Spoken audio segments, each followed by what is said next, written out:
Selama 30 menit ke depan, Anda akan bersama saya, Zafina Zulaika Hermana, dalam acara Zafina TV, membahas berita aktual dan terpercaya. Berita terkini, Indonesia menghadapi ancaman serius dari potensi gempa megatrust yang dapat mengakibatkan bencana besar, mengingat posisi negara ini yang terletak di jalur cincin api Pasifik.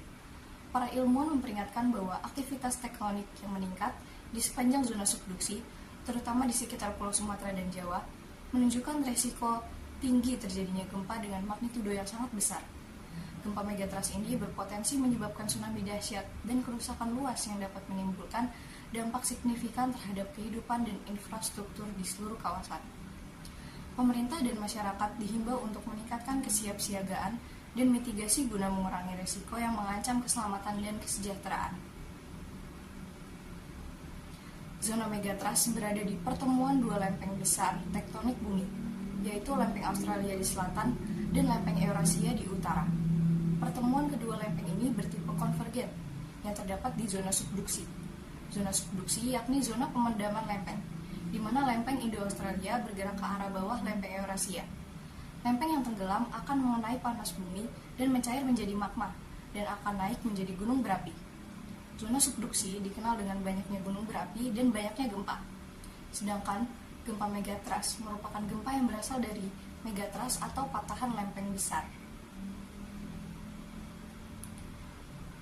Menurut Kepala Pusat Gempa Bumi dan Tsunami BMKG Daryono, kekhawatiran ilmuwan Jepang terhadap megatrust Nankai saat ini sama persis dirasakan dan dialami oleh ilmuwan Indonesia, khususnya terhadap seismik gap, megatrust Selat Sunda dengan magnitudo 8,7 dan megatrust Mentawai Siberut dengan magnitudo 8,9, ujarnya.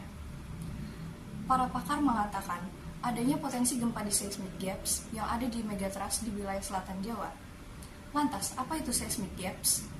Seismic gaps adalah wilayah di megatrust yang menyimpan energi gempa yang sangat besar karena belum mengalami gempa besar dalam masa puluhan hingga ratusan tahun terakhir.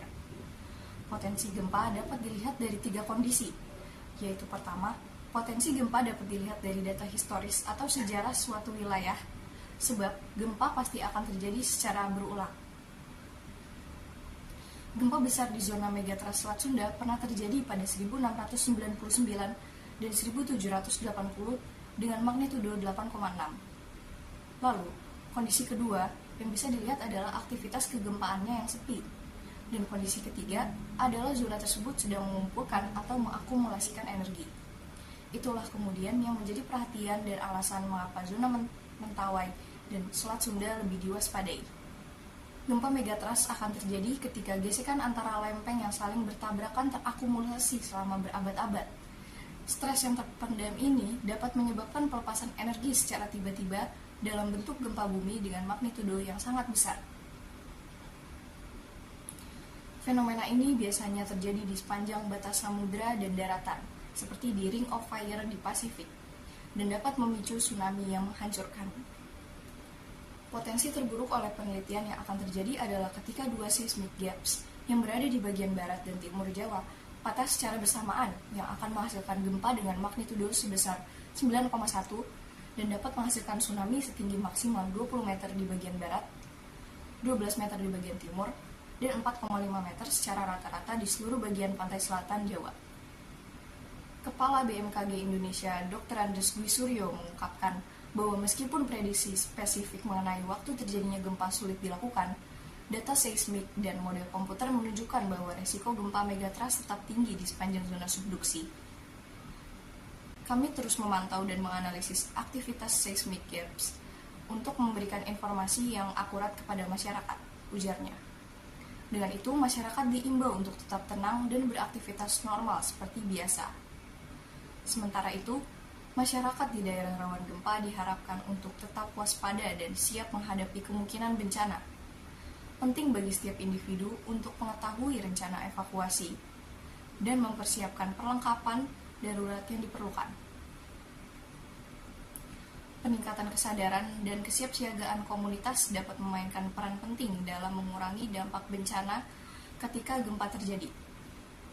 Dengan melihat potensi gempa besar yang mungkin terjadi, langkah mitigasi juga perlu disiapkan sejak saat ini. Tidak panik dan memahami konsep evakuasi mandiri adalah langkah mitigasi yang perlu diterapkan saat terjadinya gempa. Informasi tadi menutup jumpa kita pada kali ini. Saya Zafina Zulaika Hermana, pamit undur diri, dan sampai jumpa.